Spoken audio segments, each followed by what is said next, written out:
Ito, sige. Hello, hello Raquel. Opo, How are you? okay lang po. Mahiyaan. Mahiyaan ako. Yes. Ah, introduce mo muna yung sarili mo. Okay, so yan. So, introduce ko ang sarili ko. Ikaw ang i-introduce sa akin. Hindi, Sige ako. Ako na lang. Sige, sige. So, introduce ko lang yung sarili ko sa inyong lahat. Ayan. So, invite po ako dito ni Miss Raquel to present about the PKI of the DICT. So, sino ba ako? Sino ba ako? So, medyo nosebleed po tayo kasi I prepared my script for my introduction of my background. Yan, talaga. Ito talaga yung ito talaga yung pinaghandaan ko sa sa vlog ni Raquel. Okay? So yan, so papakilala na po ako. So before joining po ng DICT or the Department of Information and Communications Technology, I work as a customer service representative in the ICT BPO industry in Metro Manila po. And it's in the mid-2015. So to fulfill one of my dreams actually is to educate the young professionals or young people, soon to be professionals. I became a part of the academe in the year 2016, so until 2018. So I hold a position of assistant instructor 1 and designated as a learning area coordinator at AMA University. So this is the first IT education and a full online education in the Philippines. So as of present, I am working as a project development officer 1 at the Department of Information and Communications Technology, Luzon Cluster 2. Wherein I am assigned as Tech for Ed coordinator in the Quezon province. So I actually handled or I become a Tech for Ed coordinators in the provinces of Aurora, Nueva Ecija, and Cavite. But now I'm focusing in the Quezon province. So I'm also responsible for the strengthening the existing Tech for Ed centers in my areas of responsibility, promotion and advocacy of the Tech for Ed program, of course, the capacity building, program support, and content management. So in my first year at DICT, so I was trained to become one of the RA or the Registration Authority officers in the regional office, and I also become or I am a designate, a focal person for the Philippine National Public Key Infrastructure, or we call it PNPKI, in the regional office of Luzon Cluster 2. So in addition, so I'm like Raquel. I become also a lucky scholar of the DICT during the Rural Impact Sourcing Technical Training, or the RIS. And so this includes an extensive technical training regarding digital marketing and e-commerce course, and subsequently pass all the necessary requirements for the technical training. So today I am pursuing my master's degree in business administration on my last term. So still at AMA University. So concurrently, I am also studying a data science course sponsored by the DOST PCI EERD through the Development Academy of the Philippines, the Course Bank, and the Analytic Association of the Philippines. So yeah, so that's my background of my profile. Hello, Raquel. Wala po. Yan. So, masyadong mahaba, no? Masyadong mahaba. Pasensya na. Mahaba ang aking profile. Yan. Nag-ano ka pa sa RIS, no? Scholar. Naging scholar ka din ng RIS. Yes. Yes. So I become one scholar po ng RIS. So, yes. So, luckily, I pass yan. I pass. Special mahirap siya talaga. Extensive talaga siya. Yes, extensive siya. So, we create a social media. So, I promote the DICT Quezon. So, yun yung focus ko, the DICT Quezon. So, we create how to promote the DICT Quezon. So by the way, sa mga viewers po dyan, don't forget to like the official fan page of DICT Quezon. So you just like our official fan page at DICT Quezon. Okay? Yan. So for our email, for official email, we have dictquezon@gmail.com. Yan. Yes, Raquel, yan. Yun lang Raquel. So yun lang siya. So yan. Araw lang siyang bulol eh. Ano ba yung PKI? Maganda na ang kanya. Really, what is really PKI? Yan. So actually, maraming nagtatanong din yan ng mga ibang government agency din. So for us, so we conduct series of orientation regarding PKI. What is PKI? What's the program of the DICT of the Cybersecurity Bureau under or the program of the PNPKI? Actually, we have a scheduled training for the authority of Bataan Freeport area and sa Bataan. So we will be conducting actually 2 days training, extensive training. One will be the orientation dyan for the AFAB of personnel. Then actually how to download and install the digital certificate. So yan. So I will now present what is PKI. Okay, what is PKI ba talaga? Okay. So I believe I already shared my screen to you. Introduction to PNPKI. Actually, this presentation is presented by yours truly. Okay, and this is a program of the Digital Certificate Division. We are in the Cybersecurity Bureau of the Department of Information and Communications Technology. Okay, so we are the PNPKI team. So in nationwide, so we have actually nine team of the PNPKI, one in National Capital Region, 3 in Luzon, 2 in Visayas, and 3 in Mindanao. So yan. So we have Luzon Cluster 1, Luzon Cluster 2, Luzon Cluster 3, that is comprises in Luzon Island. For the Visayas, we have Visayas Cluster 1, Visayas Cluster 2. And for Mindanao, we have Mindanao Cluster 1, Mindanao Cluster 2, and Mindanao Cluster 3. So for Central Luzon and in Calabarzon, and you are under the Luzon Cluster 2. So all application po dyan, all other application actually received by Luzon Cluster 2. And if you misroute or you send your application to the different PNPKA team, they will reroute your application to us po. Yeah. Okay, so I now proceed. Proceed na ako. We have question, Raquel, may tanong ka? Pwede pala akong mag-apply. Yes, so yes, pwede ka mag-apply talaga. So this is for free, libre lang siya, wala siyang bayad. So yan. Actually, I will present on a later topic. Ano ba talaga ang PKI? Secure ba talaga siya? Yan ang mga secure ba siya? Para saan ba ang PKI na yan? Di ba? Yan ang mga tanong eh. The most commonly question regarding the PNPKI. So, I proceed my presentation. So the ICT provides secure digital certificate to the public. So yan.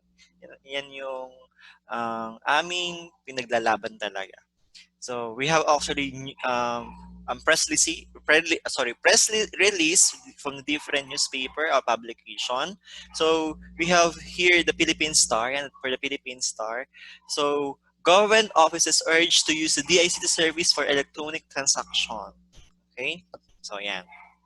So we have also the PIA press release or news regarding the DICT offers the Philippine National Public Key Infrastructure to government offices.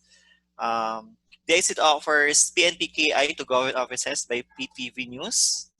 And in the business world, we actually offered DOG to use its PNPKI digital certificates. For Manila Bulletin, so we have digitalization of government services in the new normal. Yan, di ba? Ako lang yan, di ba? Nag-computer. Okay, yan. Ayan. So, actually, saan nga ba si PNPKI? Saan ba si PNPKI? So, PNPKI actually the program of the Cybersecurity Bureau. In the Cybersecurity Bureau, we have three divisions: the National Computer Emergency Response Team on the NCERT. We have also the DCD or the Digital Certificate Division, and the CIECSM or the Critical Infrastructure Evaluation and Cybersecurity Standards Monitoring. So PNPKI is under the DCD or the Digital Certificate Division. Yeah. So this is a common issue. Pardon me. Wait. Okay lang po. Wait, sandali lang po. Yan. So, I'm so sorry for my presentation. So, here, for issue number 1, ito yung mga issue, di ba? Ito yung mga issue talaga noon hanggang ngayon. Minsan hanggang ngayon, may issue pa rin to. But, the government is actually encouraging to lessen these steps talaga. So, yan. So, I will be discussing this first issue. Di ba? First step, actually, ito. Pag nagpupunta tayo sa mayor's munisipyo, in City Hall, yan, di ba? Maraming windows. Ang daming step 1, step 2, hanggang minsan step 33, di ba? Dami windows, di ba? Mamaya, yung business mo hanggang parang 50 days, saka lang mag-establish sa mga windows na yan, di ba? This is true, di ba? This is actually true. Di ba? Yan. Yan. So, okay, yan. Totoo, di ba? Di ba? Yan, next, di ba? And then, yan. We have like this, di ba? Mga maraming step. Yung bang one-day process mo, di ba? Minsan one-day process mo. Hindi siya one day. Talagang 33 days, 15 days, 7 days. Minsan, di ba? Minsan, this is the very common scenario dati. Di ba? Dati, this is the common scenario. Di ba? Kapag 5 p.m. na, at ikaw pa yung next in line, kasi 5 p.m. na, di ba? Closing na yun. Ang sasabihin sa'yo, di ba? Sasabihin sa'yo, sir, balik na lang po kayo bukas. Di ba? May mga ganyang scenario natin. That's way back talaga. Way back dyan. Ang nangyayari sa atin. 5 p.m. na, sarado talaga. Tapos babalik ka bukas, ganun ulit, di ba? Plus ganun sa pila. And so, yun yung ano natin, yun yung we will improve the government services to the public, di ba? Kasi because taxes are paid by our fellow Filipinos din. So ikaw, ako, nagbabayad tayo ng tax, di ba? So dapat ang service din ng gobyerno, di ba? Efficient and effective din sa mga tao. Okay? Yan, di ba? Dami. Yan. Actually, we already discourage these many steps, di ba? Discourage these many steps. Ang solution dyan, of course, digitalization. Okay? So, we introduce actually the EBPLS. Ano yung EBPLS? This is Electronic Business Permit and Licensing System. So, ano yung programang ito? Ang programa po nito ay parang 3-step na lang. So, mag-apply ka online, pumunta ka sa munisipyo, di ba? Pakuha mo yung mga certification mo, magbabayad ka, tapos na. So, that's the parang 3 steps of the EBPLS. Diba? Mas mas efficient na siya, mas madali, hindi ka nang tatagalin sa munisipyo ng isang buong araw, di ba? Kukuha ka na ng permit for your business, diba? Aabot ka minsan ng 15 days. Dito, most probably, 1 hour, 2 hours, yan. Okay? So, the EBPLS. Yan ang mga ginawa ng government to lessen the long queue. Okay? Yan. Long lines din. Di ba? Long lines. Yan. Sa NB, especially in NBI. Kung maraming step, ngayon naman, pila. Di ba? Pila naman. So, for dito naman, we discourage mahabang pila. Kaya ang ginagawa ng government, di ba? The NBA introduced online appointments, di ba? Katulad sa passport, online appointments din. So, para madali, para na efficient na, hindi ka napipila. Mamaya sa pagpunta mo doon, hindi ka na ma-entertain. So, para ma-lessen din yung contact mo. Okay? Yung mga hindi masayang yung time mo. Hindi masayang yung time mo pagpunta sa offices, government offices. Yan yung solusyon ng government. Okay? Another, fraud documents. Okay? Sa fraud documents, ano naalala mo sa fraud documents? Recto Yan, yan okay? eh. Recto. Yan. Di ba? Nakita mo, recto agad. Pag sabi tag fraud documents, talagang recto agad yung nasa isip natin eh. Di ba? Yan. Yan. So actually, totoo naman talaga, di ba? Totoo naman. Ano si recto, pag instant lang, di ba? Instant PRC ID, instant PIN ID, instant diploma, lahat instant dyan. Okay? Yun nga lang, di ba? Marami ng mga ganito na nangyayari sa Pilipinas, di ba? And one of the falsification of documents, naghain ng utos ang ombudsman actually na ipakulong talaga yung mga barangay officials kasi we promote authenticity, di ba? Yung mga totoo. Tapos yung barangay official, they go into the wrong way. So yan. So work from home. Work from home na tayo due to ECQ. Diba? Ayan na tayo. Actually, yan talaga tayo ngayon, diba? To the use of computing device, we communicate, diba? We communicate to our employees, to our friends, to our loved ones, kung meron man ikaw, Raquel, for your loved ones, diba? Yan. We communicate through the use of computing devices. Yan, diba? For the government then, for the government work, we actually implemented work from home, di ba? Pwede naman gawin sa bahay. We do it already at home. Okay? Yan. So, ang solution, of course, ang solution na naman dyan talaga lahat is about barcodes, OCR, this is a QR code, and of course, this is a electronic signature, di ba? And of course, and digital signature. Ang question ko lang, or hindi ko question, sasabihin ko lang, i-share ko lang, di ba? For this third issue, di ba? Para na malaman natin yung authentic ang isang bagay, isang document, kailangan may barcode, di ba? Kapag i-scan mo siya, di ba? I-scan mo siya, you know already na authentic ang isang document. Or barcode. Kaya minsan, di ba, minsan sa mga MOA, sa mga ibang documents, sinalagay din ng barcode para ma-secure na this is a authentic talaga, authentic certificate, authentic documents, yan, di ba? And of course, we have also using digital signature. So I will discuss later on, ano ba yung digital signature na to? Okay? So, DICT Department Circular Order number 6, okay, provides an alternative application to the PNPKI. Actually po, we have the DICT PNPKI policy version 2. So in this policy po kasi, you can only apply digital certificate po in the provincial offices. Okay, so doon ka lang talaga pwede mag-apply. Now we have a circular number 6. You can apply through the use of online, okay, through emails. Pwede ka mag-email of your application, your requirements.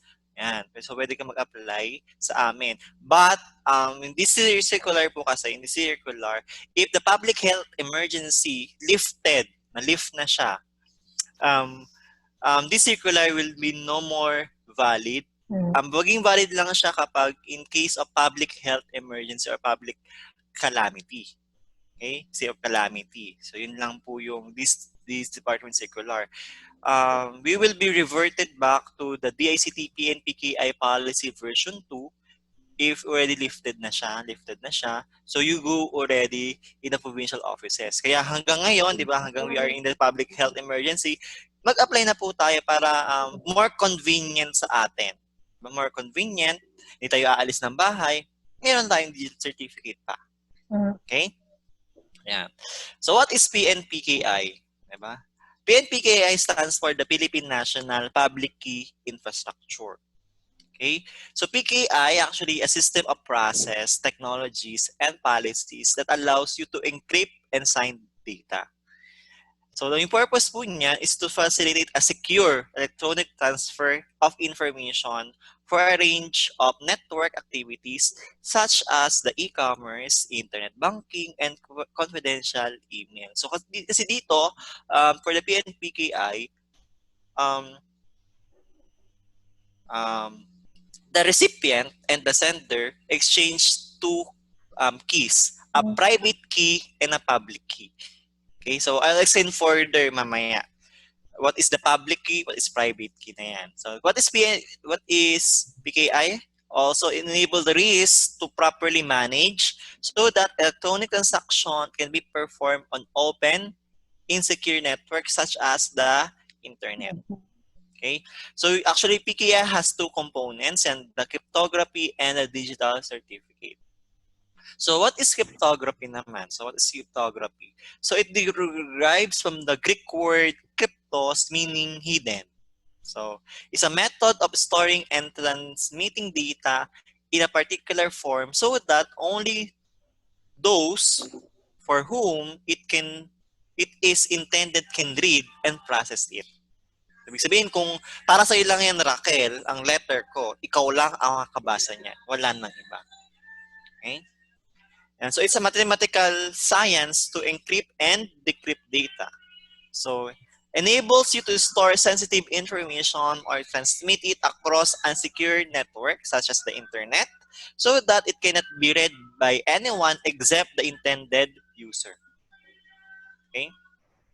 So public key cryptography or asymmetric cryptography is a cryptography system. Masyado, parang tongue twister to, Puro cryptography to. System that allows users pairs of keys. Yan yung sabi ko kanina, pairs of keys, di ba? Dalawa. And the public key and a private key. So what is a public key cryptography? Di ba?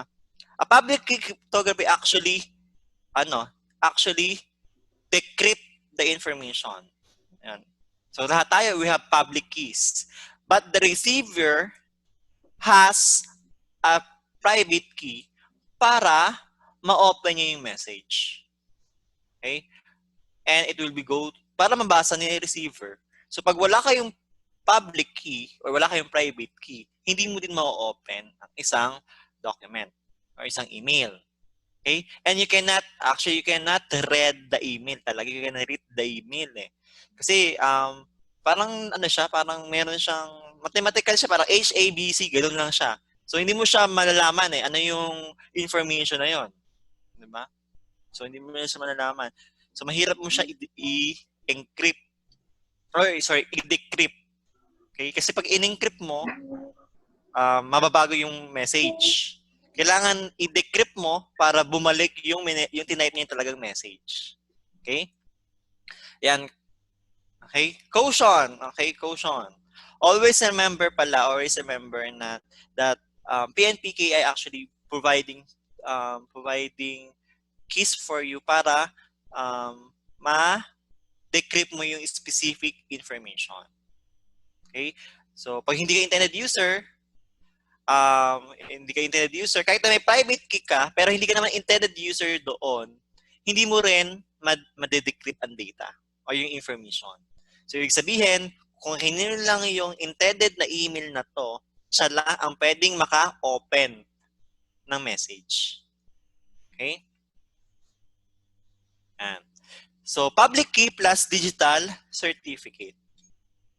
Okay? Yan. So ngayon, marami nagtatanong, ano nga ba ang digital signature? Okay? Okay. It's a type of electronic signature.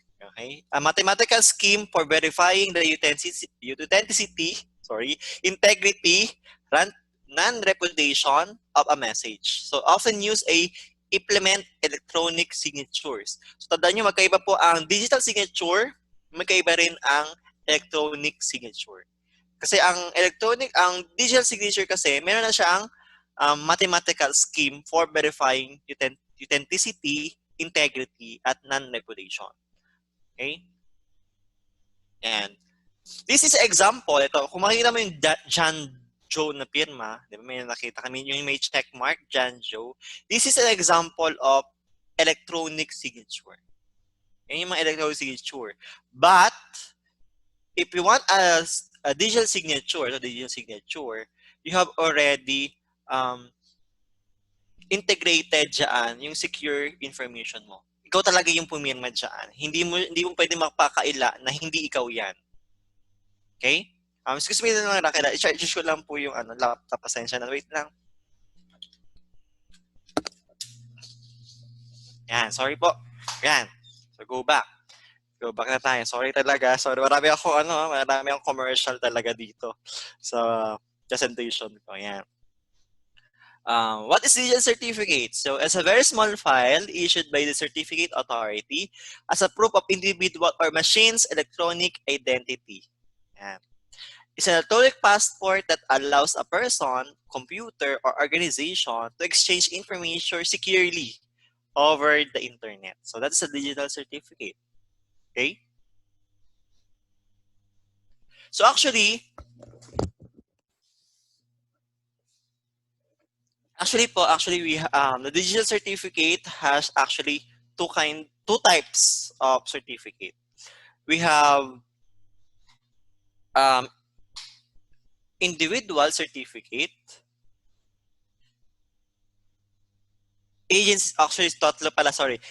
Individual certificate, agency certificate, saka SSL certificates. So yan, yung tatlong types of digital certificate ng PNPKI.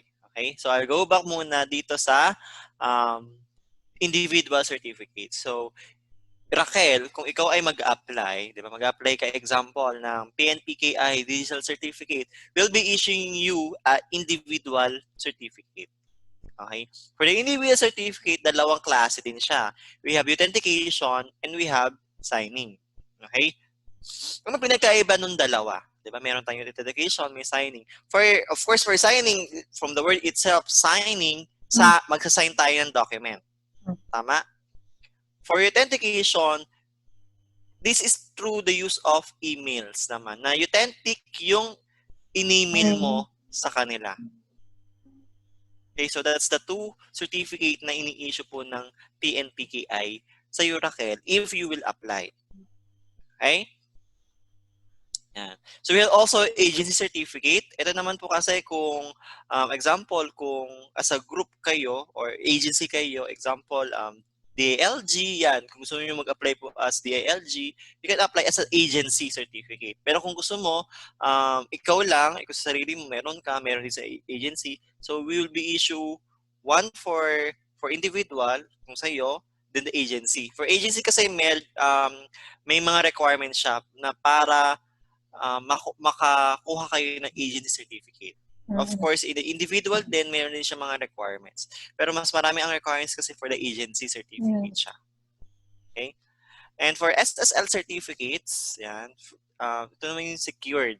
For SSL certificate, ito yung layer po ng security natin, the website. Okay? Yan. So actually, the digital certificate issued by the DICT valids for 2 years. So 2 years lang siya ang validity niya. So after 2 years, you will now renew your digital certificate. Okay? Yeah. So what is PKI used for? Yeah. PKI provides mechanism for trusted online relationship by ensuring security of digital data and transaction by providing authentication, confidentiality, integrity, and non-repudiation. Okay? So, authentication. Yan. Let's go now with the authentication. So, what is authentication nga ba? Sa ikaw, Raquel, ano ang authentication para sa'yo?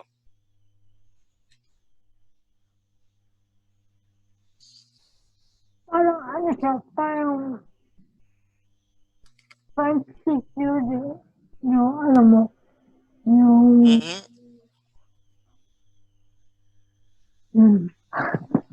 Okay. So, ito yung pag-authentication. Okay. So, isa computing to. So, ang meaning kasi ng authentication sa computing, is it a process or action na verification mo sa isang tao na gumagamit nito. Okay? Kung siya ba talaga yon. Okay, authentication. And we have now go with example ito. In the given example, diba? Signature is valid signed by Vizcara, Cheryl, and Bilag. Meaning, this person, authentic siya, meaning siya yung mismong pumirma nito. Okay? Authentic siya, siya yung mismong pumirma. Now, let's go now with confidentiality. So, what is confidentiality naman? Okay? This is a state of keeping or being kept secret, di ba? Confidentiality. Ito yung ini-encrypt natin yung data para hindi na mabasa ng kahit sino. Okay? So, that's the one, again, mechanism po for the PNPKI of your digital certificate. You have confidentiality. Hindi mo siya pwedeng, hindi yan pwedeng makita ng public. Sa inyo lang yan at sa intended sender mo. Okay? Next, let's go now with the third mechanism. Yan, mechanism. The integrity. Ayan, for the integrity naman. For the integrity, so this means on knowing if the document has been tampered or still in an original state. Ibig sabihin, malalaman ko ba kung kunyari yung document ko inaltered, pinapula ng isang tao? 'Di ba? Minsan kasi yung document kasi natin hindi natin alam mamaya na-edit na yung ibang tao, nag-manipulate ng ibang tao. Hindi natin alam 'di ba? Hindi natin alam. By digital certificate kasi, malalaman mo ano yung changes diyan. Example ako. Binigyan kita ng document, Raquel. Then, ang ginawa mo, minapulate mo siya, mayroon kang in-edit doon. Okay, example sa Word, mayroon kang binigay sa document, minapulate mo siya. Ang ginawa mo, nag-edit ka ng information doon na hindi naman talaga sinabi ko, malalaman ko ba na in-edit mo yon? Yes. In the use of the PNPKI, yes. Kasi nakalagay sa Word document, kapag in-edit mo siya, ang malalagay doon, mawawala na yung digital certificate ko na naka-attach doon. So pag binalik mo yan sa akin at walang lumabas na this document, it has a digital certificate sa akin, meaning hindi na yan talaga nanggaling sa akin, meron na diyang alteration or manipulation ng document. So that's the best then for the PNPKI. Another example, PDF file naman siya, inopen mo naman siya kay Adobe Acrobat or any PDF reader, di ba? Kung meron ka dyan, example, hinhighlight na isang word or meron kang parang yung bang ginagawa ng ibang tao na from PDF to Word, tas Word to PDF, di ba may ganon nangyayari, mag-i-invalidate yung signature mo. So yung kagandahan niya. So ibig sabihin hindi na magiging valid yung signature mo na naka-attach doon sa document. So meaning, altered na siya, hindi na siya valid. Yun, that's the best thing sa PNPKI digital certificate. Yan. And of course, lastly, the non-repudiation. Ano ba yung non-repudiation? Na hindi mo itatanggi na ikaw talaga yung pumirma nun. Yun yung kagandahan sa PNPK. Sabihin mo, example, sa korte. Diba, sa korte. Sabi mo, hindi ako pumirma niyan. Di ba yun ang most commonly na, pineki lang yan, hindi ako pumirma dyan. But for the PNPK, I know, hindi siya excuse na hindi ka pumirma niyan. Okay? Because the use of the digital certificate has a mechanism na non-repudiation, meaning hindi mo pwedeng itanggi na hindi ikaw yan. So, ibig sabihin, pag pumirma ka dyan, ikaw yan, ikaw pumirma yan, walang kahit iba, kundi ikaw lang. Okay? Yes. Yan. That's the non-repudiation. Diba? Raquel. Diba? Kasi 'di ba minsan 'di ba sa in news 'di ba sasabi forgery lang yan, ginaya na yung pirma ko, 'di ba? Hindi ako yan. But for this in a digital certificate, hindi siya rason. Okay? hindi siya rason na para sabihin mo, hindi ikaw yan. Kasi meron siyang application eh. May mag-apply ka sa amin, meron kang personal appearance, diba? Andiyan lang ang information mo. Ang lagi na sinasabi namin, kapag na-issue namin ay yung certificate mo, wag wag mo nang pababayaan ang computing device mo kapag na-install mo na siya. Kasi, example, merong kang nanakaw yung computing device mo at nagamit yung pirma mo na hindi niyo yung na-notify kami for the PNPKI team of the Luzon Cluster or any team, pwede kasi magamit yan for criminal eh. Tsaka, actually yan, pwedeng, pwede nang maging ebidensya yan ng korte. Okay? So later, yung mga legal basis sabihin ko din. Diba? Tinatanggap ba yan sa korte? To hint you out, yes, tinatanggap siya sa korte. Okay? So nag-i-issue ang Supreme Court regarding this PNPKI digital certificate. So I'll discuss later yan. Okay? So ayun, balik tayo sa topic natin for land manipulation. So may example nga ako dito, mag-asawa kayo, di ba? Binebenta na pala yung bahay na hindi mo alam. Kasi yung signature dapat ikaw. Example, yung partner mo. Pwede ba yon? Yes. Kasi in the use of digital certificate kasi, non-repudiation, meaning, hindi mo itatagin na hindi ikaw yon. So, ibig sabihin, pumirma ka, ginamit yung digital certificate, wala na. Nabenta na pala yung bahay niya na hindi mo alam. So, ibig sabihin lang po dito, be cautious lang po. At kung sa inyo lang po yan, keep it confidential, sa inyo lang, huwag niyong ibibigay kahit kanino. Okay? Yan.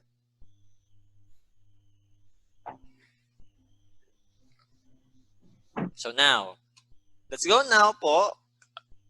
Wait. For the legal basis. Yan. Di ba? Kanina sinabi ko, legal basis. So, for the legal basis, mayroong legal basis kasi ang e-signature. This is in the accordance in E-Commerce Act of 2000. So, this is Electronic Commerce Act of 2000. So, background lang. Okay, background lang. So, Rakay, alam ba yung scandal dati? Nung way back 2000 na yan? Yung scandal ng I love you virus. Ano ba yan? Ano ba yun? Yan. This law actually passed because of that scandal, the I love you virus. Okay? Kasi maraming mga website, maraming mga emails ang nasira. Okay, nasira na virus dahil doon sa I love you virus na yon. Okay? So, trivia lang ha, Hindi po nakulong, actually, alam ko, hindi nakulong actually yung proponent nun. Yung, di ba nakilala kung sino yon, yung tao na yon. Actually, hindi siya nakulong eh. Alam ko, hindi siya nakulong kasi walang mga batas pa that time. Di ba? Wala pa kasi batas that time. Para man-prosecute siya. Wala. Di ba? Kahit naman ipasa to, ang sabi kasi sa 1987 Constitution, di ba? Bawal mong ipakulong ang wala pang batas. Di ba? Bawal pa siya. So, hindi siya nakulong. Di ba? Diba? Bisa din sa toko, di ba? Sa mga toko, minsan sa labas, sabi ko, gawin nyo na yung wala pa sa batas. Kasi kapag may batas na yan, makukulong na kayo. Diba? Kasi yeah, that's the reality. If there will be a law that prohibits you, wag mo nang gawin because you will be prosecuted and you will have a penalty. Okay? Now, so balik na tayo dito for the Electronic Commerce Act of 2000. So this is RA 8792. This is on Section 7. Ang sabi dito, legal recognition of electronic documents. Sabi dito, electronic documents shall have the legal effect, validity, and enforceability as any other document or legal writing. So this for an evidentiary purposes, an electronic document shall be the functional equivalent of a written document under existing laws. Ibig sabihin nito, yung pirma mo sa documents na digital, na electronic signature, tinatanggapin sa korte as ikaw mismo yung pumirma. Okay? Yan. So let's have another recognition of electronic signature. So this electronic signature on an electronic document shall be equivalent to the signature of a person on a written document. Okay? So, ito naman yung kanina, legal basis for e-signature. Ito naman, legal basis for PKI. Okay? So, yan. So, what is the legal signature for PKI? We have Executive Order number 810 series of 2009. Okay? Wait lang po.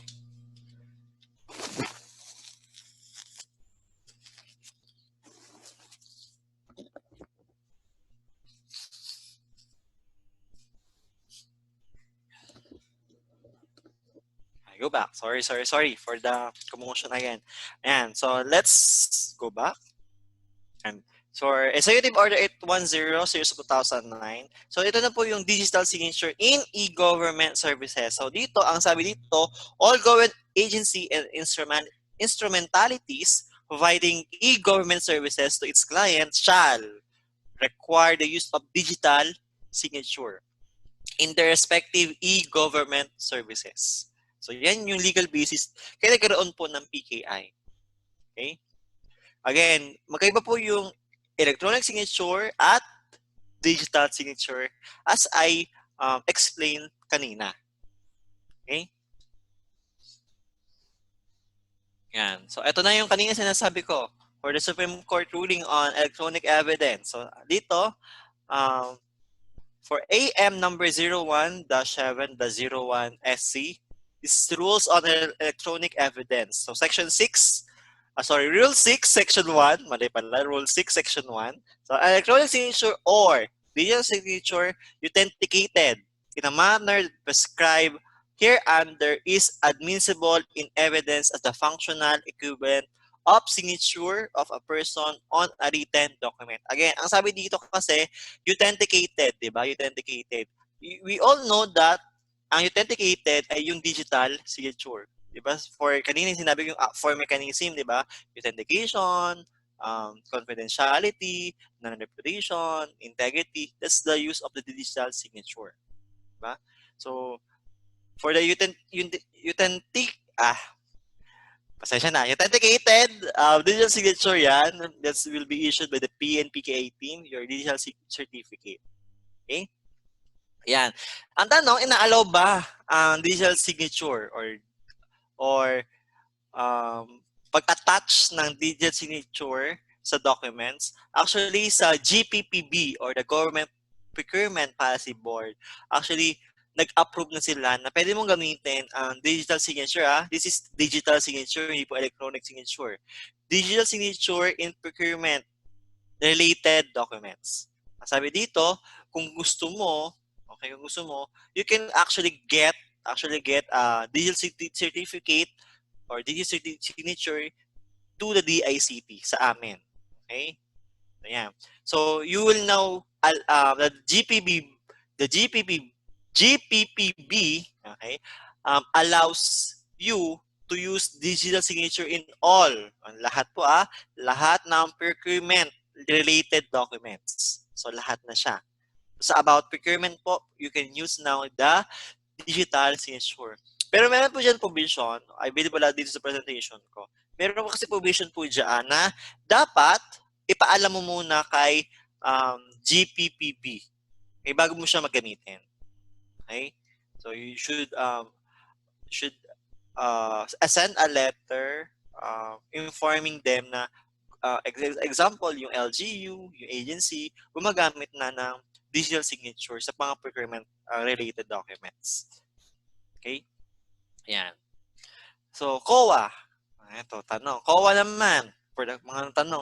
Ang COA ba, ina-accept ang digital signature? Actually, this is a circular from COA.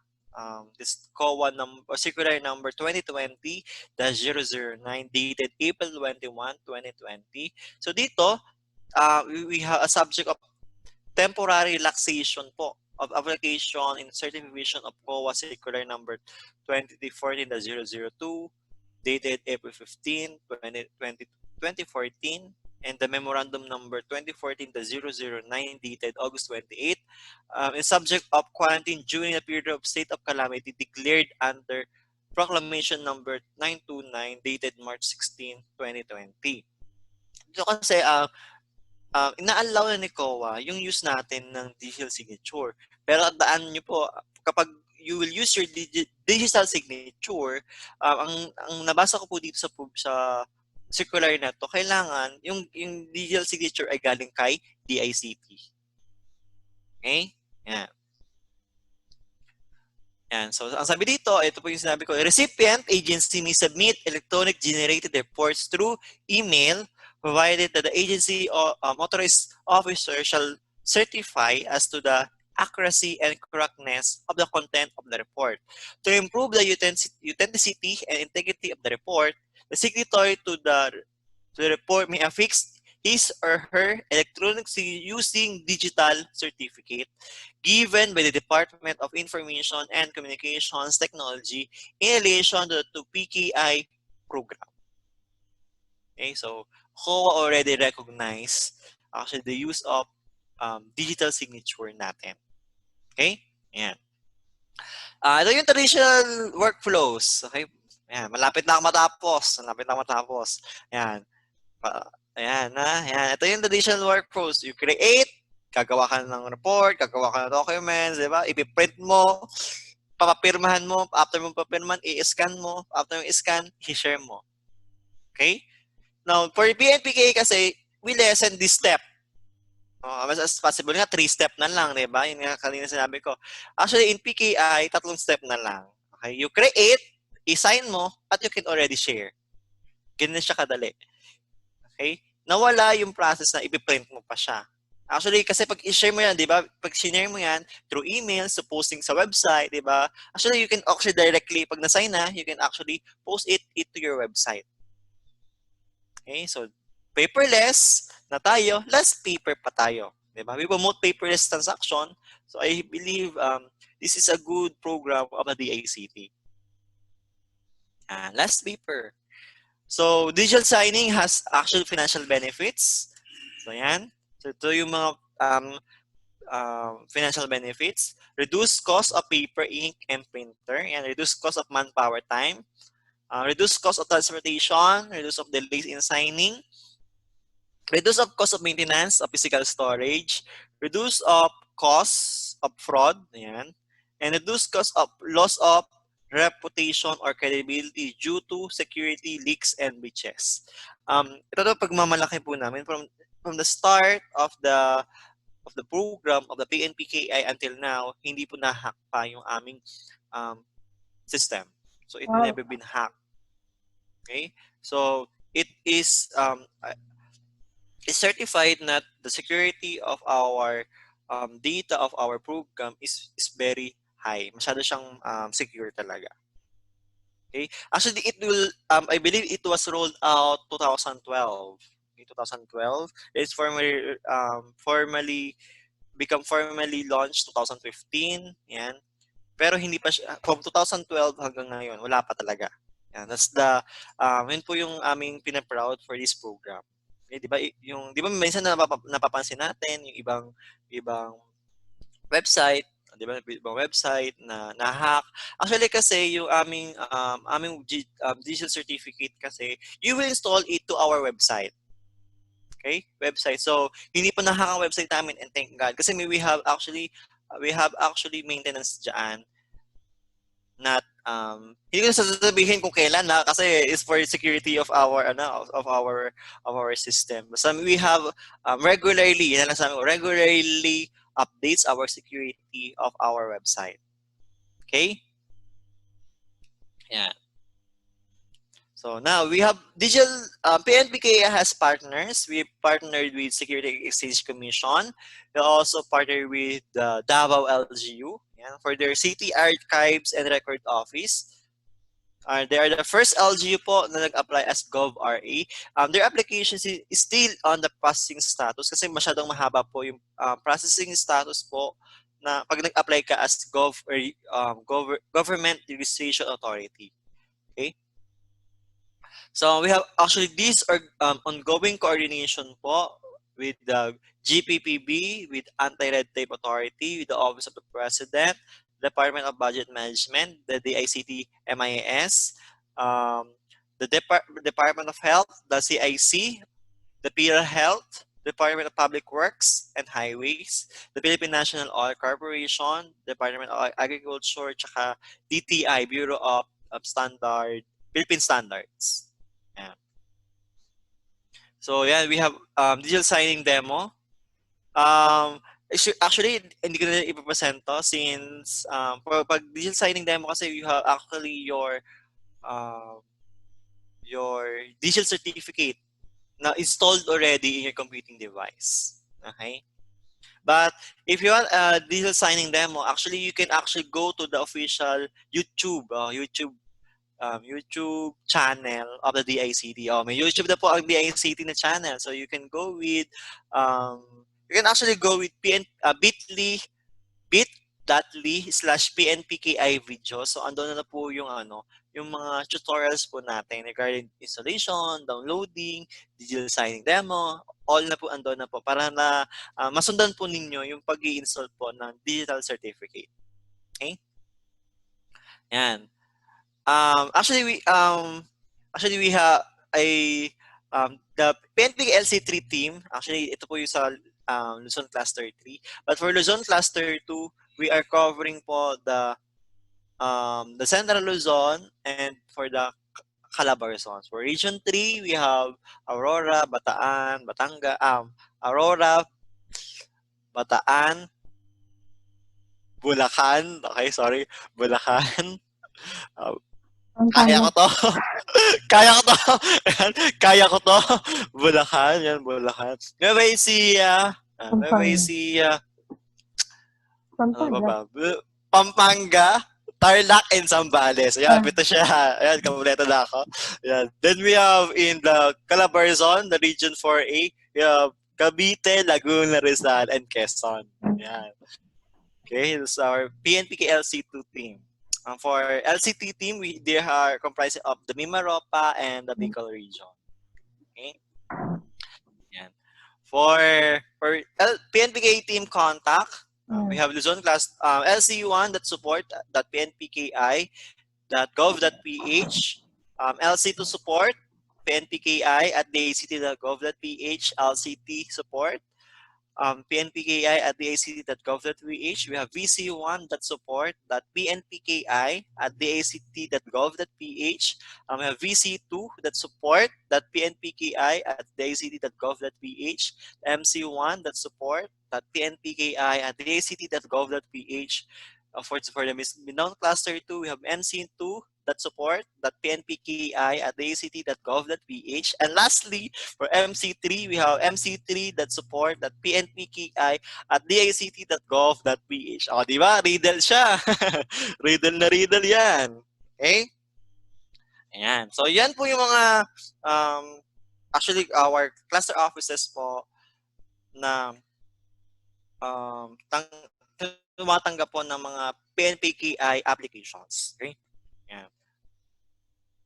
So, ito dati, di ba? Ganyan dati.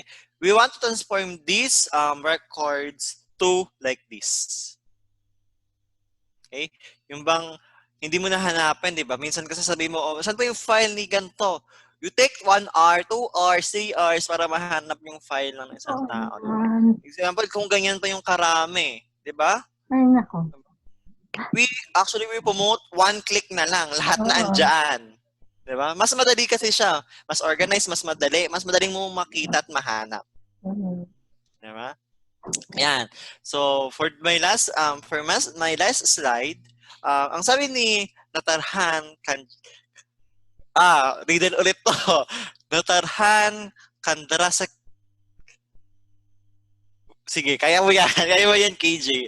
Natarhan Chandrasekaran, ayan, okay na. CEO and MD of Tata Consultancy Services, Chairman of the ITD Governors Steering Committee of World Economic Forum. Ang sabi niya dito, going digital is no longer an option. It is the default na siya. Default na siya. So, ibig sabihin, puno tayo doon sa digital age na tayo. Okay? Hindi na tayo on the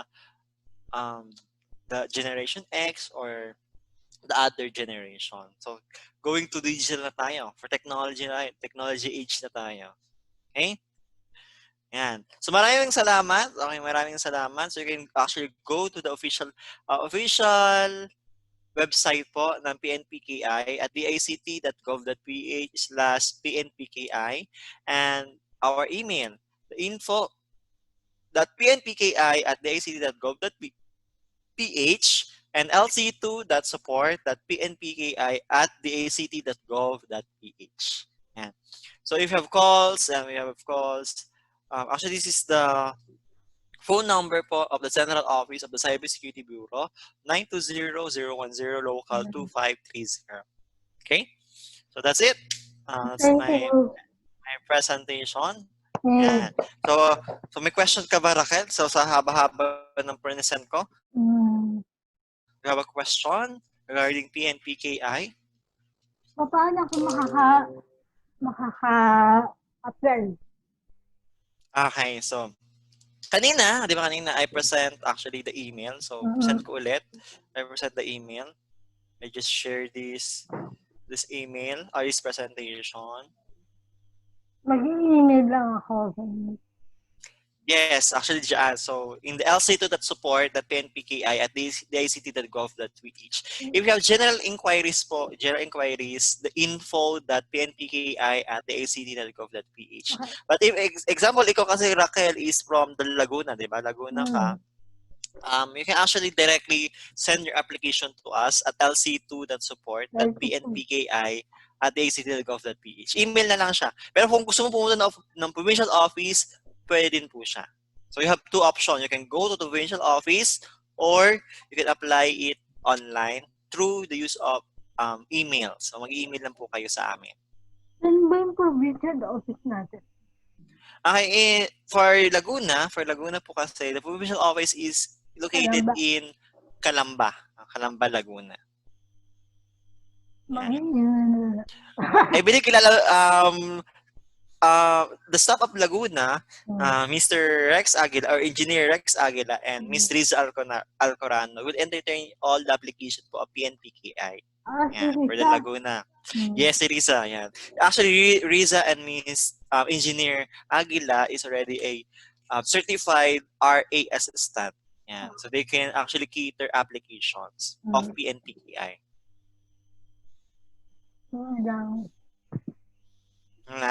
So, I hope na marami kang natutunan. At sa mga viewers dyan, alam kong sana marami kayong natutunan sa akin regarding the PNPKI. Thank you. Ay, maraming salamat sa oras at maraming salamat din sa pagpanonood. No? Pasensya na rin kasi minsan, di ba minsan, nagkakaroon ng commercial. Yeah, commercial. Diba? That's part of that. Ayan. Thank you. Okay? Okay, maraming salamat din sa oras sa oras, Ms. Raquel. And I hope mag-apply ka na rin, Ms. Raquel. Yes. Hintayin ko yan. Hintayin ko application mo. Yes. Okay? Yeah. So maraming salamat and have a great day po sa inyo. And keep safe po lagi. Thank you. Maraming salamat.